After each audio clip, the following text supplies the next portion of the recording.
আমরা গায়ের রক্ত দিব, সুমন ভাইয়ের কিছু হইতে আমরা দিব না। না লাগবে না, আমরাই তোমাদেরকে পিটিয়ে হত্যা করে দেবো।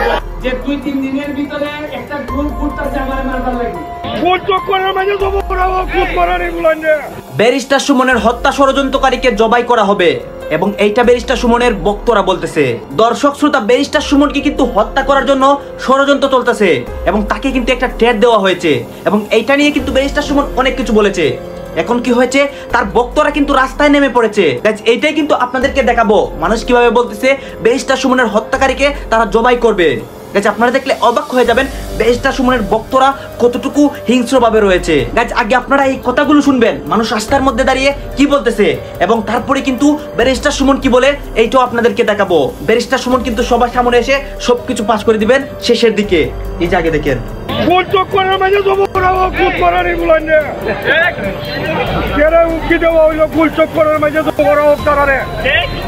আমরা এমপি সাহেব 4 মাস হয়েছে নাকি মতো গেছে সোনারঘাট মাধবপুর থানা উন্নয়ন করতো, এখন কেন তারা মারার উমকিতে হইল, তারারে দই যায় না ফুল চক্করের মেঝে ভালো এত বড় সরাসরি আসো, আইয়া বলো আমরা আমরা হত্যা করবো। আমরা প্রশাসনের লোক লাগবে না, আমরাই তোমাদেরকে পিটিয়ে হত্যা করে দেবো। মধ্যে আছি যে আমরা জানি আমাদেরই হবিগঞ্জের রত্ন SM কিবরিয়াকে হত্যা করা হয়েছে। এই জন্য নেত্রীকে বিনয়ের সঙ্গে অনুরোধ জানাবো ব্যারিস্টার সৈয়দ সাইদুল হক সুমন ভাইয়ের মতো একজন রত্নকে যেন যত্ন করে রাখা হয়। হুমকি দিবেন, আপনাদের হুমকি এই ধমকি এই ঝুলারঘাট মাধবপুরবাসী মানবে। আমি অনতিবিলম্বে সংসদ চলছে, স্পিকার মহোদয়, স্বরাষ্ট্রমন্ত্রী তাড়াতাড়ি আপনারা এই সাধারণ জনগণকে শান্ত করুন। একটাই কথা বলতে চাই, যারা আপনারা হুমকি দামকি দিতেছেন এখন থেকে সাবধান হয়ে যান। আর নইলে আমাদের ব্যারিস্টার সুমনের উপরে যদি একটি ফুলের আঘাত লাগে আমরা যাকে সন্দেহ তাদেরকে আমরা পাথর দিয়ে বলে দিতেছি, আমরা যাকে সন্দেহ হবে তাদের বাড়িঘর পুড়িয়ে দিব। আপনারা সাবধান হয়ে যান। আমরা সারা বাংলাদেশের আলোড়ন সৃষ্টিকারী এবং আমাদের মানবতার ফেরিওয়ালা সাইদুল হক সুমনকে কেউ থামিয়ে রাখতে পারবে না। আমরা এখন এতদিন অন্ধকারে ছিলাম, এখন আরো আদুর মধ্যে আমরা এগিয়ে এসেছি।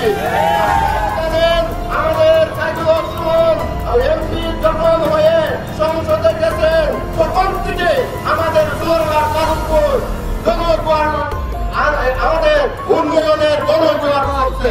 আমাদের রাস্তাঘাট বিভিন্ন কাজকর্ম এবং বিভিন্ন উন্নয়নের কাজ করছে। তারা ওইগুলো বরদাস্ত করতে পারে এবং তারা যে আগে চুরি ডাকাতি করছে ওইগুলো বের হয়ে যাবে, এই জন্য তাকে হত্যা করা পরিকল্পনা করতেছে। আমি আরেকটি কথা বলতে চাই, আমাদের সোনারঘাট প্রশাসনকে আপনারা সবার আগে জানেন এই হত্যাকারী কে ষড়যন্ত্র করছে। আপনারা যদি 24 ঘন্টার ভিতরে এর হত্যাকারীর যদি বের না করেন আমরা রাস্তাঘাট বন্ধ করে দিব। আমি বলেছিলাম যতটুকু শক্তি লাগে আমি অতটুকু শক্তি দিয়ে আমি রাজপথে নামবো। আমি কোন দল করি না, কোন রাজনৈতিক করি না, আগে করছি কংগ্রেস থাকতে আমি রাজনৈতিক করছি, আমাদের মতো কেউ রাজনৈতিক করে না।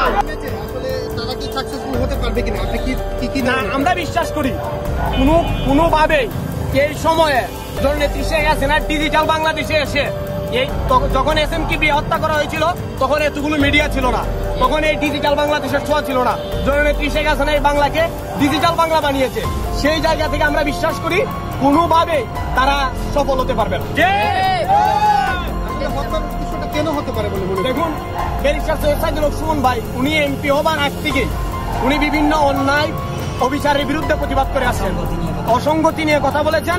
এই বলার কারণে রিসেন্টলি উনি আমরা চাই মানে ওনার সফলতা, মানে ওনার সফলতা চাই আর ঐক্যবদ্ধ হয়ে মানে উনি আল্লাহর এই পৃথিবীর মধ্যে যতদিন আছেন ততদিন ভরা আমরা মানে উনার সাথে আছি।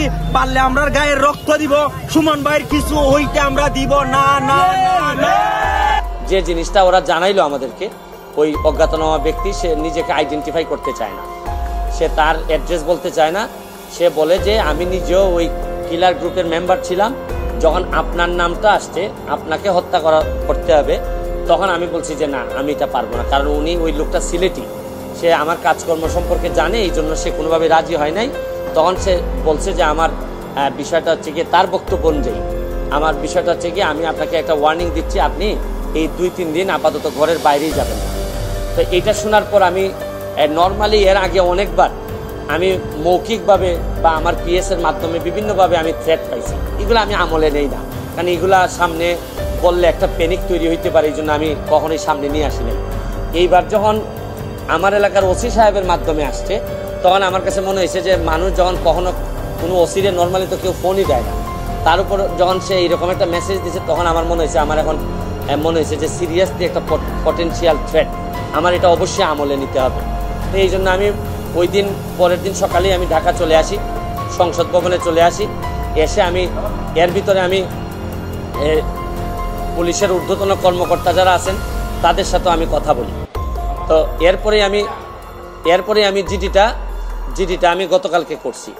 কিন্তু আমার যে জায়গাটাতে প্রশ্ন হচ্ছে, দেখেন আমি একজন মেম্বার অফ পার্লামেন্ট, পুলিশ যখন আমার এলাকার ওসি সাহেব যখন জানলেন কোনো একটা মারফতে যে আমার একটা লাইফ রিস্ক আছে, তখনই কিন্তু উচিত ছিল যে উনি এসপি সাহেবের সাথে আলাপ করবেন, ডিআইজি সাহেবের সাথে আলাপ করবেন, এটা কি আসলেই থ্রেট নাকি না কেউ বোগাস নাকি না কিছু, এটা তো আমার কাছে আসার আগেই এদের তদন্ত করে ফেলা উচিত ছিল। মানে আমাকে জিডি করতে হলো কেন? প্রশ্নটা হচ্ছে গিয়ে যে আমার থ্রেটটা তো আমি জানি না, জানছে প্রথমে ওসি সাহেবের পরে এটা এসপি ডিআইজি ওনাদের কাছে যাবে। আমি জানার আগেই ওনারা আমাকে প্রোটেকশন দিবেন, আমাকে পরে জানাবেন যে এই থ্রেটটা যেটা ছিল এটা রিয়েল অথবা ফেক। ওনারা আমাকে বলছেন, ওসি সাহেবের যতটুকু ব্রেইনে ধরছে উনি ধরছেন, আমাকে বলছেন, আমাকে জিডি করতে হয়েছে। আর আমার নিরাপত্তা তো এখন আমার নিজেরই দিতে হইতেছে। এখন রাষ্ট্রযন্ত্র, আমি এটা বুঝলাম না যে এই রাষ্ট্রযন্ত্র আসলে কি আদৌ আমার বাঁচায় রাখতে চায় কিনা। কারণ হচ্ছে কি, আমি যাকে জিডি করতেছি পুলিশ ডিপার্টমেন্ট, সেই তো আগে জানছে আমার আগে, সেই তো আমারে বলার দরকার ছিল যে সে ব্যক্তি আইডেন্টিফাই করা যায় নাই। পুলিশ মারফত কখনো শুনলাম যে ওনারা নাকি ট্রেকিং করে, কখনো বলছেন যে এই পাহাড়তলি